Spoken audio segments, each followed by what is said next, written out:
కరీంనగర్ జిల్లా వేములవాడ శ్రీ రాజరాజేశ్వర స్వామి ఆలయంలో జరిగిన కిడ్నాప్ కలకలం రేపింది. తెల్లవారుజామున 4 నెలల బాబును గుర్తు తెలియని దుండగులు ఎత్తుకెళ్లారు. నల్గొండ జిల్లా ఆలేరు మండలం బొందుగుల గ్రామానికి చెందిన కనకవ్వ కుటుంబ సభ్యులతో కలిసి రాజన్న దర్శనం కోసం వేములవాడకు వచ్చారు. స్వామివారి దర్శనానంతరం కుటుంబ సభ్యులు ఆలయ ఆవరణలోని ఓపెన్ స్లాబ్ పై నిద్రించారు. తెల్లవారుజామున నిద్ర లేచేసరికి బాలుడు కనిపించకపోవడంతో కనకవ్వ కుటుంబ సభ్యులు ఆలయంలో గాలించారు. అయినా ఆచూకీ తెలియకపోవడంతో పోలీసులకు ఫిర్యాదు చేశారు. కేసు నమోదు చేసిన పోలీసులు వేములవాడలో విస్తృత తనిఖీలు చేపట్టారు. ఇక్కడికి వచ్చినాం టెంపుల్కి.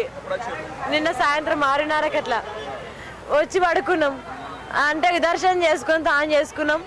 మామూండి ఎంటకలు ఇస్తామంటే వద్దులే అమ్మా 4 నెలలు పడ్డాయి వద్దు అది అన్న అని చెప్పి ఊరుకున్నా. సపరేట్గా పడుకున్నాం. ఇంత అన్నం తెచ్చి ఫుల్ రైస్ తెచ్చుకొని అక్కడ పడుకున్నాం. అంతే.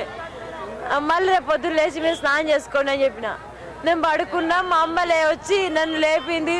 బాబు లేడు. చూసరికి ఏడిది కొడుకు అనేసరికి లేడు. అమ్మ నాన్న నా కొడుకు నేను. నాకు తెలియదు ఇక్కడికి వచ్చాను మరి.